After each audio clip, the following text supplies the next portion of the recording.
पिछला 2 lecture coordinate geometry का already हो चुका है और ये तीसरा लेक्चर है। सबसे पहला लेक्चर में हम लोग कोऑर्डिनेट ज्योमेट्री का जो डिस्टेंस फार्मूला था उसके बारे में जाने थे, डिस्टेंस फार्मूला के ऊपर कुछ क्वेश्चन किए थे। उसके बाद फिर अब हम लोग शुरू कर लिए हैं डिस्टेंस फार्मूला के ऊपर ही कुछ फिगर का क्वेश्चन। जैसे कि पहला दिन बेसिक क्वेश्चन जो भी होता है, दूसरा दिन था सारा इक्विडिस्टेंट वाला क्वेश्चन। दूसरा दिन का लेक्चर में ही था ना जी, सारा इक्विडिस्टेंट वाला जो था, और आज है सारा फिगर वाला क्वेश्चन। जो भी डिस्टेंस फार्मूला के ऊपर फिगर का क्वेश्चन होता है वो आज हम लोग पढ़ने वाले हैं। और इसी में कॉलिनियरिटी का एक क्वेश्चन कर लेंगे और फिर डिस्टेंस फार्मूला हो जाएगा खत्म। इसके बाद फिर सेक्शन फार्मूला का 3 लेक्चर हो जाए या फिर 4 लेक्चर हो जाए, वो देखा जाएगा। तो यहाँ पे क्वेश्चन दिया गया है कि 3 वर्टेक्स आप लोगों को देते हैं और बताओ कि इक्विलेटरल ट्रायंगल का वर्टेक्स है कि नहीं है। मतलब 3 वर्टेक्स का कोऑर्डिनेट्स दिया गया है और यहाँ इक्विलेटरल ट्रायंगल का ये सब वर्टेक्स है कि नहीं है ऐसा दिखाना है। जब सो दैट लिख दिया ना इसका, या प्रूव दैट लिख दिया, इसका मतलब है कि वो पक्का इक्विलेटरल ट्रायंगल है। तुम लोग को बस अब प्रूव कर देना। बस यही लिख देता ना, check whether it is they are the vertex of equilateral triangle और नॉट। तो हो सकता है कि वो वर्टेक्स हो भी पाता और हो सकता है कि वो इक्विलेटरल ट्रायंगल को फॉलो नहीं भी करता। ठीक है, जब चेक वेदर ऐसा करके लिखे तो। लेकिन प्रूव दैट या फिर सो दैट लिखता है, इसका मतलब है कि वो इक्विलेटरल ट्रायंगल है, बस प्रूव करने की जरूरत है। ठीक है, 3 को वर्टेक्स दिया, इसका मतलब एक ट्रायंगल में 3 वर्टेक्स होता है, उसी का कोऑर्डिनेट दिया। अब तीनों वर्टेक्स के हिसाब से 2-2 लेटर एक साथ लगाएंगे, मतलब 2-2 वर्टेक्स के बीच का डिस्टेंस फाइंड कर लेंगे। अगर हर बार डिस्टेंस सेम आ रहा है, इसका मतलब कि हमारा साइड जो है वो इक्वल है, और इक्वल साइड्स वाले ट्रायंगल को इक्विलेटरल ट्रायंगल बोलते हैं। ठीक है, तो क्या हम 3 वर्टेक्स अपने मन से ये ए, बी और सी ऐसे यूज कर लेते हैं, ए, बी, सी। पिछले दिन जब इक्विडिस्टेंट वाला ये क्वेश्चन कर रहे थे तो उसी दिन बताए थे कि इस चैप्टर में हर क्वेश्चन पे रिप्रेजेंटेशन जरूरी है। जब तक इस चैप्टर में रिप्रेजेंटेशन नहीं करेंगे हम लोगों को फील नहीं आएगा कि क्वेश्चन में हो क्या रहा है।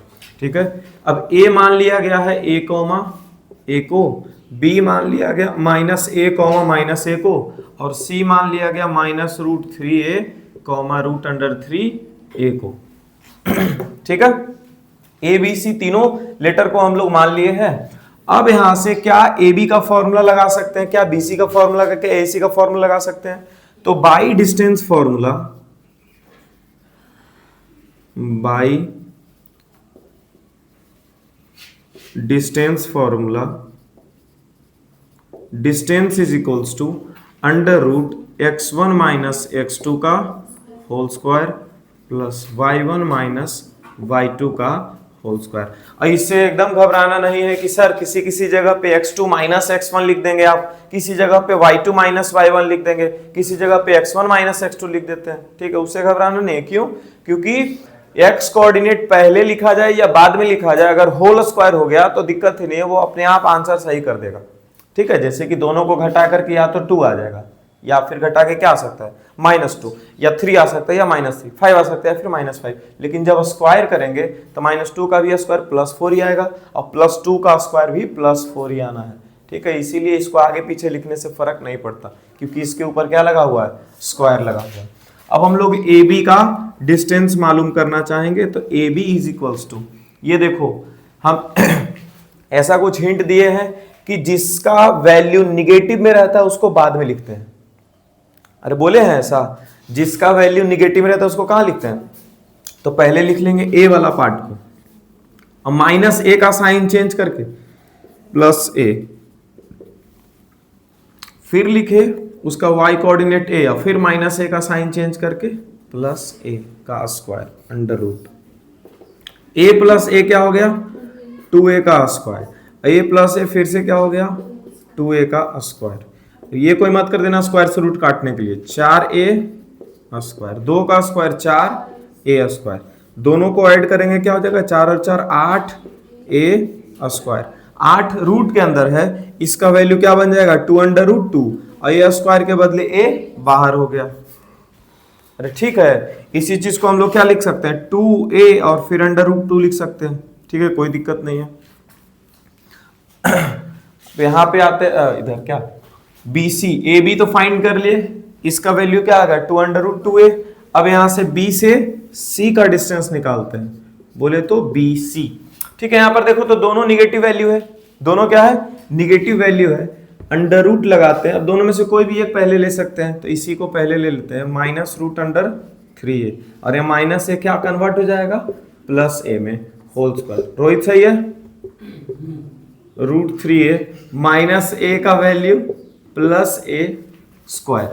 ठीक है, अब ये दोनों क्या ऐड होगा, √3 और a नहीं ऐड होगा, ये दोनों भी नहीं ऐड होगा, तो क्या करेंगे हम लोग, whole square, a plus B का होल स्क्वायर। लेकिन सर यहाँ तो माइनस ए है ना, और यहाँ प्लस ए है, इस पे एक जगह अगर जो बीच में माइनस आ गया कहीं भी पूरा ब्रैकेट में, तो a माइनस बी का होल स्क्वायर वाला फॉर्मूला दौड़ा देना। ठीक है, कौन सा फॉर्मूला लगा देंगे, a माइनस बी का होल स्क्वायर वाला। अगर दोनों जगह माइनस आ गया तो a प्लस बी का होल स्क्वायर वाला फॉर्मूला, अरे क्या बोल रहे हैं, दोनों जगह माइनस आ गया तो a प्लस बी का ही फॉर्मूला चला जाएगा। ठीक है, और दोनों में से एक जगह भी माइनस आ गया तो a माइनस बी का होल स्क्वायर वाला फॉर्मूला लगेगा। यहां पर लिख दो √3a का स्क्वायर प्लस a का square -2 into a into B plus फिर से a का स्क्वायर b का square plus 2 into √3a into a, और ये पूरा बात अंडर रूट के अंदर होगा। ठीक है, √3 का स्क्वायर हो जाएगा 3 और a का स्क्वायर हो जाएगा a स्क्वायर, a का स्क्वायर फिर से a square -2 under √3 a square plus √3 का स्क्वायर 3 a का square a square 2 under √3a, तो क्या हो जाएगा 2 अंडर √3a इंटू a, क्या हो गया जी a स्क्वायर। क्या ये -2 अंडर √3a स्क्वायर और प्लस √3a स्क्वायर कट गया, 3a square plus a square क्या हो गया 4a स्क्वायर, और 3a स्क्वायर और a स्क्वायर क्या हो गया फिर से 4a स्क्वायर, दोनों ऐड होकर क्या हो जाएगा 8a स्क्वायर। मतलब क्या आ गया 2 अंडर √2a, किसका वैल्यू मिला हम लोगों को, BC का। यहां पर किसका वैल्यू था, AB का। अभी तक तो दो वैल्यू सेम आ गया, तो जब आइसोसेलेस ट्रायंगल प्रूफ करने बोलता, दो वैल्यू जैसे ही सेम आता हम लोग बोल देते कि आइसोसेलेस ट्रायंगल है कि नहीं। लेकिन ये आइसोसेलेस नहीं बोल रहा, इक्विलेटरल बोल रहा, और एक साइड निकालेंगे AC। कौन सा साइड निकालेंगे हम, AC। जगह बचा तो क्या इसी तरह से हम लोग AC का वैल्यू फाइंड नहीं कर लेंगे, अरे बोलो। अब सुनो, यहां से क्वेश्चन क्या था, बनाने बहुत टाइम दे दिया, चलो इधर देखो। अच्छा bro, so that the points, ये 3 पॉइंट जो है इस ट्रायंगल में कह रहा है कि प्रूफ कर दो इक्विलेटर ट्रायंगल है, तो तीनों पॉइंट को ऐसे रिप्रेजेंट कर दिए कि इक्विलेटर ट्रायंगल प्रूफ करना है। तो चलो भाई ABC 3 लेटर ले लेते हैं ट्रायंगल का, तीनों लेटर का कोऑर्डिनेट्स लिख देते हैं। AB फाइंड किए, BC फाइंड किए, AB का वैल्यू 2 अंडर √2a आ रहा है, BC में भी डिस्टेंस फॉर्मूला लगाए 2 अंडर √2a आ रहा है। उसी तरह से हम AC का वैल्यू फाइंड करेंगे, ये भी 2 अंडर √2a ही आ जाएगा। इसका क्या मतलब है कि तीनों साइड बराबर हो गया, तो यहां लिख देंगे कि all the 3 sides are equal, then the triangle is equilateral. और अगर इक्विलेटरल ट्रायंगल है तो बोलते हैं फाइंड इट्स एरिया, तो फिर इसका एरिया फाइंड करो। एरिया हम लोग कैसे फाइंड करेंगे इक्विलेटरल ट्रायंगल में, एक फॉर्मूला होता है एरिया ऑफ ट्रायंगल का, √3/4a स्क्वायर। क्या होता है, √3/4 इंटू साइड का स्क्वायर।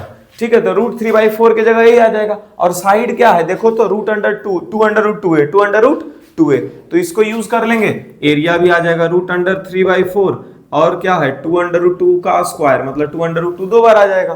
बोलो 2 दूनी 4, कट गया, √3 की जगह √3 रहेगा, लेकिन √2 इंटू √2 क्या हो जाएगा 2 हो जाएगा। एक ही जैसा वैल्यू दो बार रूट में गुना रहता है, तो एक बार लिख देते हैं, और √3 आ गया।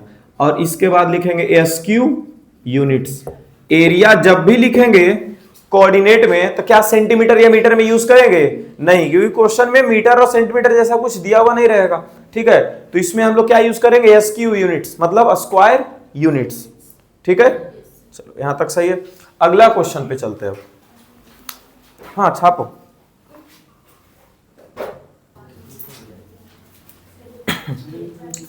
यहां 3 वर्टेक्स फिर से दे दिया, और इस बार प्रूफ करना है आइसोसेलेस राइट एंगल ट्रायंगल का वर्टेक्स है। ठीक है, तो इस बार फिगर जो हम पहले से तो नहीं ड्रॉ कर पाएंगे, क्योंकि हमको पहले से नहीं मालूम है कि कौन सा वर्टेक्स कहां पे जाएगा आइसोसेलेस में, क्योंकि एक वर्टेक्स जो है दो वर्टेक्स मिलकर के एक साइड ऐसा होगा जो हाइपोटेनस होगा। हमको पहले से नहीं मालूम है कि वो सबसे बड़ा साइड कौन सा है, ए बी है कि बी सी है कि ए सी है। ठीक है, इसीलिए हम लोग ट्रायंगल को ड्रॉ ही नहीं कर पाएंगे। नहीं समझ पा रहे हो ये बात? कोई नहीं, हम लोग ए बी का वैल्यू और बी सी का वैल्यू और ए सी का वैल्यू अलग अलग तरीके से अलग अलग से निकाल करके पहले रखेंगे। तो यहां लिखते हैं A B is equals to, A और बी यहां पे आ गया 3 और यहां क्या है -5, क्या हो जाएगा जी 3 + 5 का स्क्वायर। यहां पर 0 है और यहां पे क्या है 6 है, इसको क्या लिख सकते हैं 6 - 0 का स्क्वायर। ठीक है, यहां तक सही है। 3 + 5 8 का स्क्वायर और 6 का स्क्वायर। 8 का स्क्वायर क्या हो जाएगा 64, 6 का स्क्वायर क्या हो जाएगा 36, अंडर रूट में कौन आ गया 100। ए बी का वैल्यू क्या जाएगा 100 का स्क्वायर रूट होता है 10, ए बी क्या आ गया 10 आ गया। ठीक है, तुम छापने में क्यों लगे, पहले समझो। हाँ ठीक ठीक। बी सी का वैल्यू क्या हो जाएगा, यहां बी और सी, तो 9 में से 3 जाएगा 9 - 3 का स्क्वायर प्लस यहां 8 - 0 का स्क्वायर हो जाएगा। 9 में से 3 गया 6 का स्क्वायर और यहां 8 का स्क्वायर, फिर से लगता है वैसा ही कुछ आने वाला है 36 और प्लस 64, अंडर रूट क्या हो गया 100। B C is equals to क्या आ गया 10, फिर से आ गया। ठीक है, अब लास्ट का एक बचा है कौन ए सी, अरे ए बी आ गया बी सी आ गया, तब क्या बचेगा फर्स्ट और last letter A C. A C is equals to, यहां 9 है और यहां क्या है -5, 9 को पहले लिखे -5 जो है +5 है बदल गया स्क्वायर प्लस 8 और यहां 6 है, 8 माइनस क्या हो जाएगा 6, 9 + 5 14 का स्क्वायर, 8 में से 6 2 का स्क्वायर, 14 का स्क्वायर क्या हो जाता है 196 और 2 का स्क्वायर क्या हो जाएगा 4।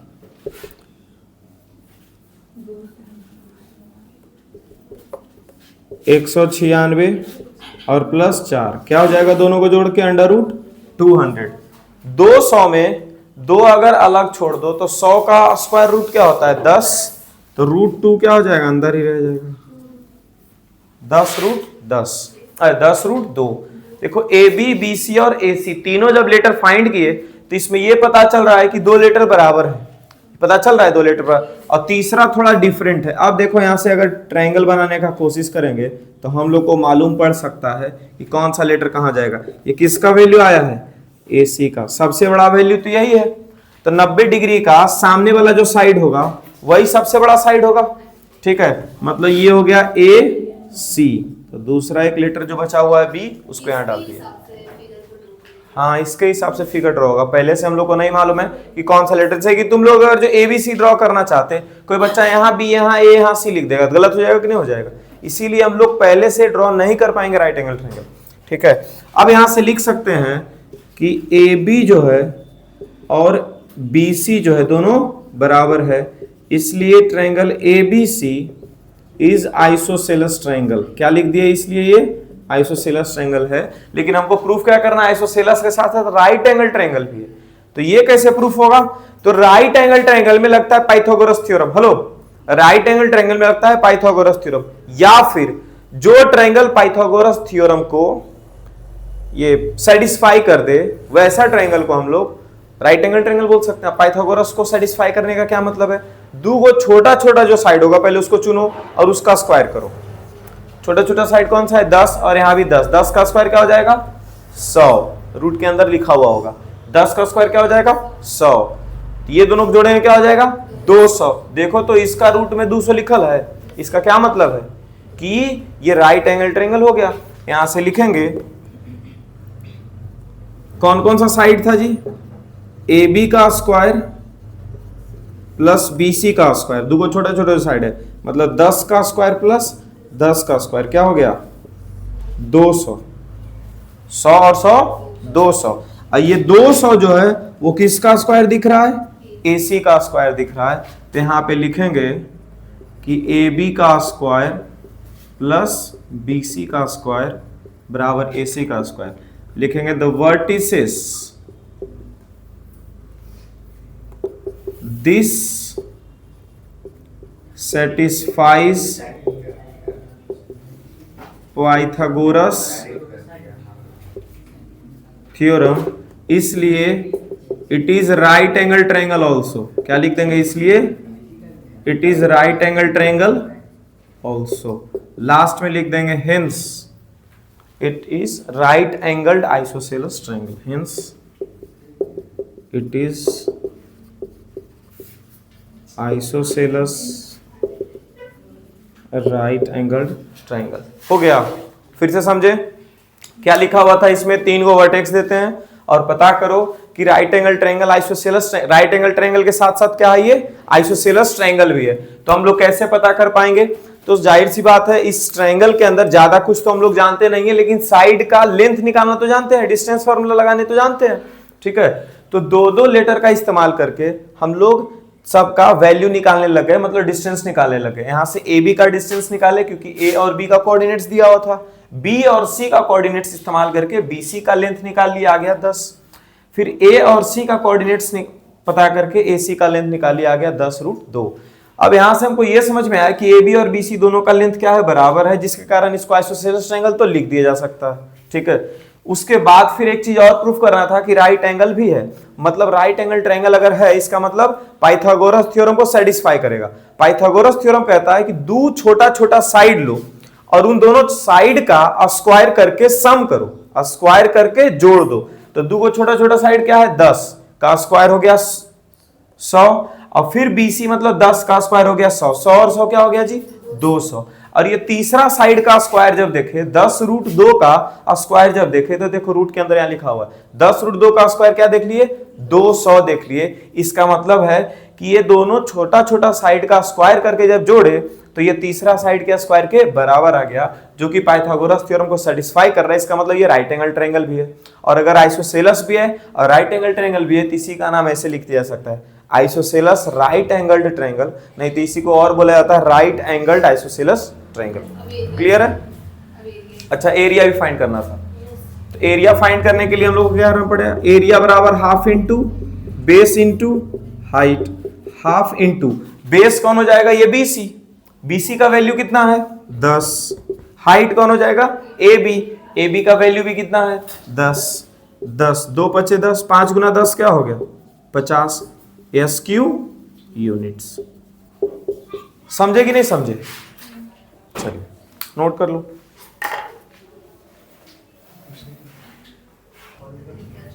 हाँ, ये देख लो, वर्टेक्स दिया हुआ है 2 अलग अलग ट्रायंगल का, ABC और DEF का।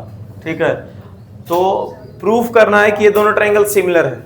अच्छा, ट्रायंगल का सिमिलैरिटी का हम लोग कितना रूल पढ़े हुए हैं? एक एंगल सिमिलैरिटी, ठीक है, ट्रिपल A सिमिलैरिटी भी, दोनों एक ही चीज मान लेते हैं। एक साइड एंगल साइड सिमिलैरिटी, और क्या? RHS नहीं होता इसमें, साइड साइड साइड पढ़े हैं, समझे? यही 4 पढ़े हुए हैं। 4 में भी 2 को एंगल वाला ही है। ठीक है, एक साइड एंगल साइड वाला है और एक साइड साइड साइड वाला है। एंगल साइड एंगल नहीं होता इसमें। ठीक है, एक ऑब्जेक्टिव पूछा गया था, ऐसे 4 को क्वेश्चन था, 4 ऑप्शन दिया हुआ था, एंगल साइड, ठीक है, angle side angle, side angle side, और एक RHS। इसमें से कौन सही है? समझे? इसमें कौन सही है सोचो। अब तुम्हारा दिमाग तो कॉन्ग्रुएंस पे अटका हुआ, एंगल साइड एंगल भी सोच सकता है तुम लोग, ठीक है, RHS भी सोच सकता है, साइड एंगल साइड भी, तो उसमें कंफ्यूजन हो सकता है। ठीक है, या 3 को दे करके और चौथा जिससे सिमिलैरिटी नहीं है वो दे दिया जाएगा। तो इस चीज पे ध्यान दो। ठीक है, 4 को तो सिमिलैरिटी हम लोग पढ़े, कौन कौन पढ़े हैं जी? ट्रिपल A, डबल A, ये दोनों एक ही जैसा था। उसके बाद क्या था? साइड एंगल साइड और साइड साइड साइड, खत्म हो गया। ठीक है, तो अच्छा, इसमें क्या हम एंगल के बारे में जान सकते हैं? कोऑर्डिनेट से हम लोग एंगल के बारे में जान नहीं सकते, सीधा हट गया। तो जितना एंगल वाला प्रॉपर्टी था साइड, ये कौन सिमिलर का, सारा हट गया। देखी ना बचा सिर्फ कौन सा? साइड साइड साइड वाला। कहने का मतलब कि साइड ही फाइंड करना है फिर से, मतलब AB का, BC का, AC का, ए बी सी में 3 साइड होगा, तीनों साइड फाइंड करो। डी ई एफ में कितना साइड होगा, 3 साइड होगा, तीनों साइड फाइंड करो। अगर 6 साइड फाइंड कर लोगे तो फिर तुमको इसका रेशियो देखने को मिलेगा 1/2 1/2 1/2, समझे, जिसकी वजह से बोल सकते हैं कि हम लोग ट्रायंगल सिमिलर है। फाइंड करो जल्दी से साइड। चलो यहां देखो, हेलो, हम लोग कोऑर्डिनेट्स दिया हुआ है तब डिस्टेंस फार्मूला निकाल सकते हैं, तो हम बार बार उस चीज को लिखेंगे नहीं। ए बी का वैल्यू 2√2 आ गया, बी सी का वैल्यू फिर से 2√2, डी एफ का वैल्यू यहाँ 4√2, ई एफ का वैल्यू 4√2, डी का वैल्यू 4√2। एक चीज दिख रहा है यहाँ पे, ए बी सी भी इक्विलेटरल ट्रायंगल है और डी एफ भी इक्विलेटरल ट्रायंगल है, और जितना इक्विलेटरल ट्रायंगल होता है वो सिमिलर होता है। खत्म हो गया। क्या कोई दिक्कत दिख रहा है जी? सब एक ही जैसे साइड आया है ना, कि अलग अलग भी आया है? एक ही है ना। हाँ, तो अगर जो इक्विलेटरल ट्रायंगल दिख गया, क्या दिख गया? इक्विलेटरल ट्रायंगल, और दूसरा ट्रायंगल भी इक्विलेटरल है, तो जितना भी इक्विलेटरल ट्रायंगल होता है सब सिमिलर होता है, जितना भी स्क्वायर होता है वो सब सिमिलर होता है। समझ गए? हाँ हाँ,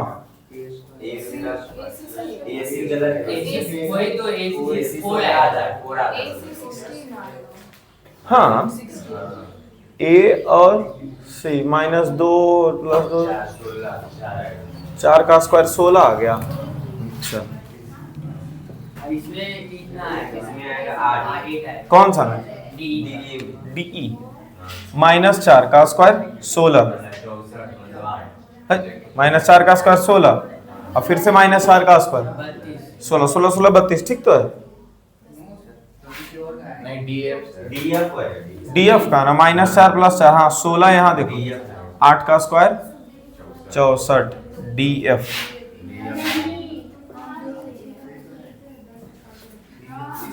आठ आ गया। क्या तुम लोग ए बी बी सी और ए सी, अब देखो तीनों अलग अलग साइड हो गया, मतलब 2 साइड एक, तब तीसरा साइड अलग हो गया, ठीक है? तो अब इसमें हम डायरेक्टली नहीं बोल सकते, तो इसके लिए हम लोग को रेशियो निकालना पड़ेगा। देखो ए बी का रेशियो जो है और डी का रेशियो देखो, तो √2 से √2 हटा दो, 2 × 2 4, ए बी और ये तो हो गया। बी सी और डी एफ देखो तो 2√2 और डी एफ 8 आ रहा है, तो 2√2 के साथ फिर से 4√2।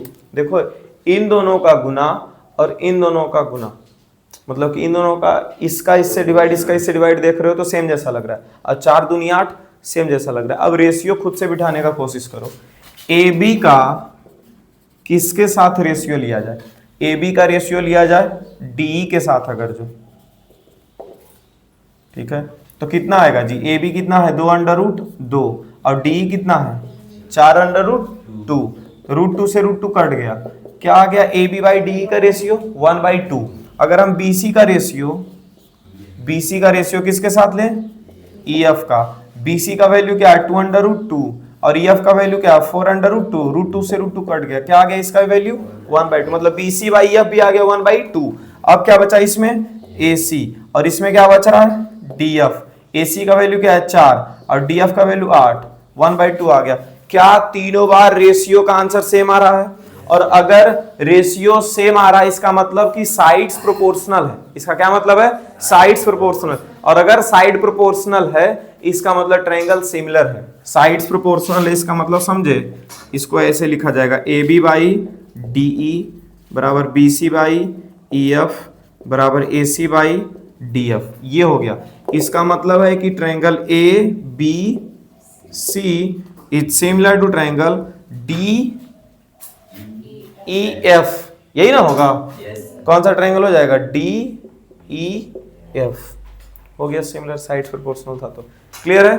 इसके बाद हम लोग क्वाड्रिलेटरल्स के बारे में कुछ पढ़ने जा रहे हैं, ठीक है? फिर उसके साइड्स के बारे में पढ़ेंगे। जल्दी से नोट कर लो इसको।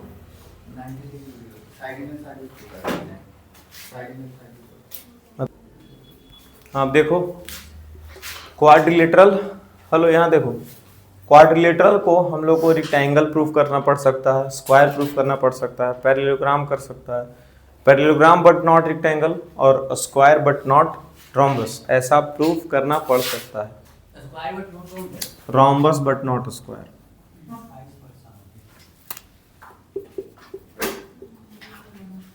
रोम्बस बट नॉट स्क्वायर, ऐसा प्रूफ, यही 5 तरह का प्रूफ जैसे कि अभी प्रूफ कर रहे थे हम लोग जी, equilateral triangle, triangle, isosceles triangle, ये सब चीज, ठीक है। वैसा ही ये भी प्रूफ करने के लिए बोला जा सकता है, ठीक है। तो बोला जब जाएगा तो 4 साइड हम लोग के पास दिया हुआ रहेगा। कितना साइड दिया रहेगा? 4 साइड का वर्टेक्स, एक क्वाड्रिलेटरल है ऐसा, ठीक है। इसका वर्टेक्स दिया हुआ रहेगा ए, ठीक है, बी, सी और डी। अगर 4 साइड का वर्टेक्स दिया हुआ, इसका क्या मतलब, हम चारों साइड निकाल सकते कि नहीं निकाल सकते? चारों साइड का वर्टेक्स, ए का वर्टेक्स, बी का वर्टेक्स का कोऑर्डिनेट अगर दिया हुआ है, क्या ए भी निकाल सकते हैं? इन दोनों के कोऑर्डिनेट से बी सी निकाल सकते हैं, इन दोनों के कोऑर्डिनेट से सी डी, और इन दोनों के कोऑर्डिनेट से डी ए निकाल सकते हैं। और तो और ए और सी के कोऑर्डिनेट से यहाँ डायगोनल भी हम निकाल सकते हैं, बी और डी के कोऑर्डिनेट से हम लोग बी डी डायगोनल भी निकाल सकते हैं। अरे लेंथ ही नहीं निकालना है तो दोनों का कोऑर्डिनेट दिया रहेगा, निकाल लेंगे। तो यहां पर बोलता है रेक्टेंगल कब होगा, ऐसा प्रूफ करो। तो रेक्टेंगल के लिए हम लोग क्या जानते हैं? अपोजिट साइड इक्वल, और क्या जानते हैं? Opposite side equal. एंगल के बारे में तो बात ही नहीं करेंगे यहाँ पे। अपोजिट साइड इक्वल और साथ साथ में diagonals are equal. Opposite side equal और डायगोनल्स आर इक्वल, इसका क्या मतलब है कि अगर ए बी बराबर क्या प्रूफ हो जाए? सी डी, और बी सी बराबर क्या प्रूफ हो जाए? D A. देखो यहाँ पे ए बी बराबर सी डी का क्या मतलब है? ए बी बराबर सी डी मतलब ये दोनों साइड बराबर हो जाए, और बी सी मतलब ये साइड और ये साइड बराबर हो जाए, समझे? तो इसका क्या मतलब, ये रेक्टेंगल प्रूफ हो जाएगा इतना में? नहीं, इतना में सिर्फ और सिर्फ ये पैरेललोग्राम प्रूफ हो सकता है, रेक्टेंगल प्रूफ नहीं होगा। रेक्टेंगल के लिए इसका डायगोनल को भी इक्वल प्रूफ करना पड़ेगा, मतलब AC का कोऑर्डिनेट से AC का लेंथ निकालना पड़ेगा, और B और D का कोऑर्डिनेट से BD का भी लेंथ निकालना पड़ेगा, ठीक है। इतना आपको करना पड़ेगा, समझ रहे हो? अगला क्या है? स्क्वायर। इसी को अगर स्क्वायर प्रूफ करने का बारी है तो स्क्वायर क्या होगा? 90 डिग्री बारे में बात नहीं करेंगे, एंगल के बारे में क्यों बात करना है? यहाँ पे एंगल थोड़ी निकाल पाएंगे हम लोग कोऑर्डिनेट से, ठीक है। एंगल नहीं निकाल पाएंगे, सिर्फ और सिर्फ साइड्स के ऊपर बात करना है, लेंथ के ऊपर बात करना है, जो भी प्रॉपर्टी हम लोग जानते हैं। तो स्क्वायर में ऑल साइड्स इक्वल जानते हैं, मतलब A B, B C, C D और डी ए सबका वैल्यू निकालेंगे, चारों साइड का कोऑर्डिनेट से चारों साइड का लेंथ निकालेंगे और देखेंगे कि क्या बराबर है कि नहीं है। अगर बराबर है तो हम लोग बोल देंगे कि ये स्क्वायर है। लेकिन सर चारों साइड बराबर तो रोम्बस का भी होता है। हेलो, चारों साइड बराबर तो रोम्बस का भी होता है, तो सर स्क्वायर ही क्यों बोलेंगे? तो स्क्वायर के लिए एक और चीज चाहिए, ए सी बराबर बी डी, डायगोनल भी बराबर होता है स्क्वायर का, ठीक है। अब यहां पे आते हैं, पैरेललोग्राम कब प्रूफ करेंगे? तो पैरेललोग्राम के लिए सिर्फ ए बी बराबर सी डी चाहिए और बी सी बराबर डी ए। जब पैरेललोग्राम प्रूफ करने सिर्फ बोल दे it is parallelogram, prove that the vertices of quadrilateral is parallelogram, is of parallelogram, अगर ऐसा बोले तो हम लोग बस अपोजिट साइड का लेंथ निकाल करके और देखेंगे कि बराबर है कि नहीं है। अगर बराबर है तो बोल देंगे पैरेललोग्राम है, काम खत्म हो गया वहां पे। उसके आगे हम लोग डायगोनल के पास नहीं जाएंगे, लेकिन यही बोल दे कि पैरेललोग्राम है बट नॉट रेक्टेंगल। क्या? पैरेललोग्राम है बट नॉट रेक्टेंगल, ये साफ साफ लिखा रहेगा, it is parallelogram but not rectangle. तो ये चीज तो फिर से लाएंगे, पहले चेक करेंगे कि क्या ए बी और सी डी बराबर है, बी सी और डी ए बराबर है। इतना के बाद हम लोग को यह भी प्रूफ करना है कि रेक्टेंगल नहीं है। रेक्टेंगल कब हो जाता था? जब इसका डायगोनल इक्वल होता था। तो प्रूफ कर देंगे डायगोनल इक्वल नहीं है, मतलब AC और BD निकालेंगे और देखेंगे कि दोनों बराबर है कि नहीं है। तो अगर AC का लेंथ और BD का लेंथ दोनों अलग अलग आ जाएगा तो बोलेंगे कि ये रेक्टेंगल नहीं है, ये सिर्फ और सिर्फ पैरेललोग्राम। उसी तरह से रोम्बस बट नॉट स्क्वायर है। रोम्बस कब हो जाएगा? जब चारों साइड बराबर होगा। रोम्बस कब होगा? जब चारों साइड का लेंथ निकालेंगे तो बराबर दिखेगा। तो बोलेगा सर यहां से स्क्वायर भी तो हो सकता था ना, तो इसीलिए प्रूफ करने के लिए बोल रहा है, बट नॉट स्क्वायर। क्या स्क्वायर नहीं है? तो स्क्वायर कब हो जाता था? इसका स्पेशल कैरेक्टर क्या था? तो डायगोनल बराबर होता था। अगर इसमें डायगोनल बराबर नहीं हुआ तो ये क्या कहला जाएगा? रोम्बस। बस ये प्रॉपर्टी है। इसके ऊपर कुछ क्वेश्चन है, लेकिन हम 2 क्वेश्चन यहाँ लिख देते हैं, वो 2 क्वेश्चन खुद से बना लोगे, बन जाएगा, समझे। फिर टेस्ट फॉर कॉलिनियरिटी, कॉलिनियर के बारे में भी हम लोग को पढ़ना है। देख लो, इसमें ये दोनों क्वेश्चन है, इसको क्या प्रूफ करना है? Vertices of square. क्या प्रूफ करना है इसको? कि वर्टेक्स जो है वो स्क्वायर का है। तो स्क्वायर का वर्टेक्स कैसे प्रूफ होगा? ए बी, फिर क्या निकालेंगे? बी सी, फिर क्या निकालेंगे? सी डी, और फिर ए डी। चारों साइड बराबर है तो उसके बाद और क्या निकालेंगे? ए सी और बी डी। अगर इतना हो गया तो यह स्क्वायर है, ठीक है। AC और BD अलग से बराबर होना चाहिए, बाकी चार साइड अलग बराबर, समझ गए। तो स्क्वायर है। अच्छा, क्या इसका एरिया हमसे नहीं पूछ सकता था? स्क्वायर का एरिया पूछ सकता है। क्या होता है स्क्वायर का एरिया? साइड गुना साइड। तो AB निकालो या BC निकालो, सब तो साइड ही ना निकल रहा था, उसी का क्या कर देंगे? स्क्वायर। यहां पर क्या है?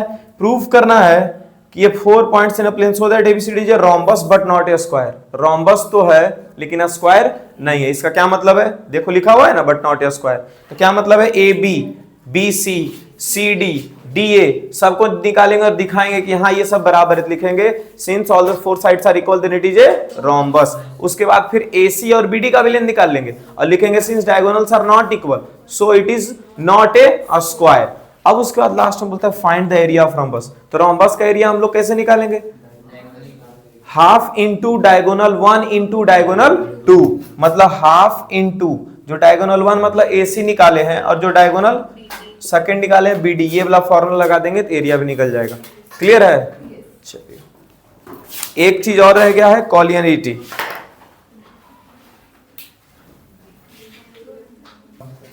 यहां देखो क्या करना है, इसको प्रूफ करना है कि ये तीनों पॉइंट क्या है जी? कॉलिनियर है। अब देखो अगर कॉलिनियर है तो इसका क्या मतलब है कि तीनों पॉइंट एक ही लाइन के ऊपर होगा। तीनों पॉइंट कहां होगा?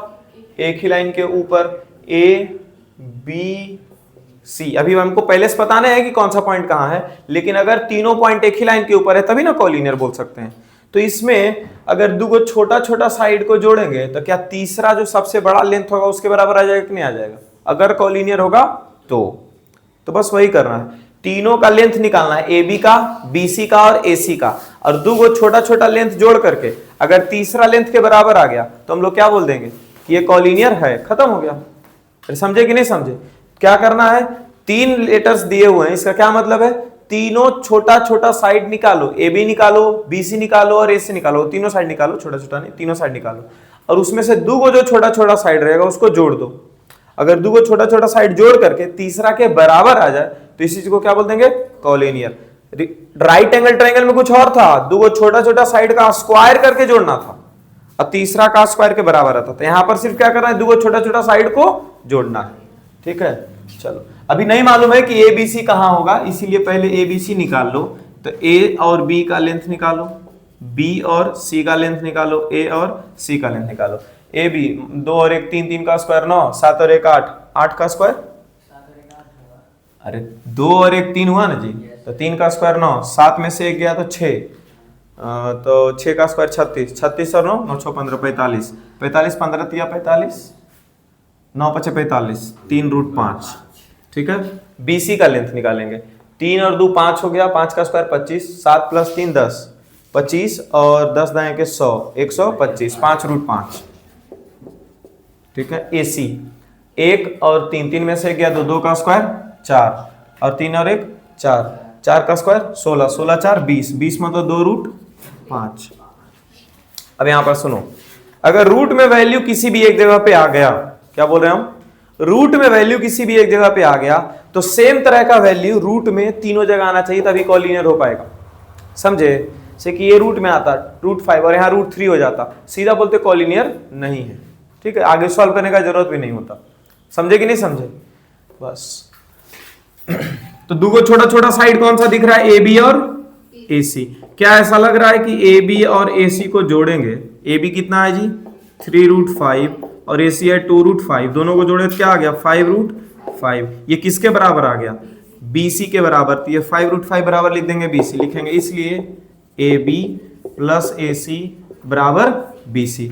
अब सुनो, BC एक अकेला इन दोनों के बराबर है, इसका मतलब एक लाइन होगा जो शुरू कहां से हुआ होगा? B से, और खत्म कहां हुआ होगा? C पे, और बीच में कहीं होगा A। समझे? BA और AC दोनों जोड़े तब मिला BC। तो पहले से हमको नहीं मालूम होता है इसमें कि A कहां होगा, B कहां होगा और C कहां होगा, तो पहले पता करते उसके बाद रिप्रेजेंट करते हैं। समझ गए? यहाँ पे होता है डिस्टेंस फार्मूला खत्म, जितना भी क्वेश्चन करवाना था करवा दिए। ठीक है, तुम उसमें डिस्टेंस फार्मूला के लिए तुम बना सकते हो NCERT। ठीक है, वो सफिशियंट होगा, वो जरूरी नहीं RS अग्रवाल में क्वेश्चन ज्यादा दिया हुआ है, लेकिन ये एक ही क्वेश्चन को 2 2 3 3 वाला रिपीट करके दिया हुआ है। ठीक है, डन हो गया यहाँ पे। अगला दिन हम लोग इसका सेक्शन फॉर्मूला ही पढ़ेंगे, सेक्शन फॉर्मूला स्टार्ट करेंगे और 3 लेक्चर और हार्डली 4 जाना चाहिए, उससे ज़्यादा नहीं जाना चाहिए, ठीक है। और जितना ये इजी था, ठीक है, इतना इजी सेक्शन फॉर्मूला नहीं होगा। सेक्शन फॉर्मूला थोड़ा सा अच्छा क्वेश्चन उसमें अंदर आएगा, लगभग 10-12 क्वेश्चन अगर हमको करवाना है तो 12 क्वेश्चन सब डिफरेंट होगा, ठीक है। उसका कॉन्सेप्ट थोड़ा बहुत चेंज होते जाएगा हर क्वेश्चन के ऊपर। यहाँ पर लगभग हर जगह जानते हैं कि क्या निकलना है, डिस्टेंस निकाल देना है और काम खत्म कर देना, हर जगह तो यही हो रहा था, ठीक है। तो अगला एक्सरसाइज के लिए ये तैयार रहना। यहाँ इतना जो करवाए हैं, जैसे संडे को तुम लोग का टेस्ट है, कल तो रिवीजन के हिसाब से तुम लोग जो डाउट पूछोगे वही चलेगा। संडे को अगर तुम लोग का टेस्ट है, इसका क्या मतलब है कि संडे को टेस्ट देने के बाद इतना जो भी करवाए हैं आज, ठीक है, वो सारा का सारा जा करके एक बार रिवाइज कर लेना, तभी अगला लेक्चर में आना। इन्हें कि डिस्टेंस फॉर्मूला इजी था, इसको भी हार्ड बना दिए। बिना रिवीजन का इजी टॉपिक भी हार्ड बन जाता है, इसीलिए आप लोग इसको रिवाइज करोगे, उसके बाद ही अगला एक्सरसाइज पे जाओगे, ठीक है।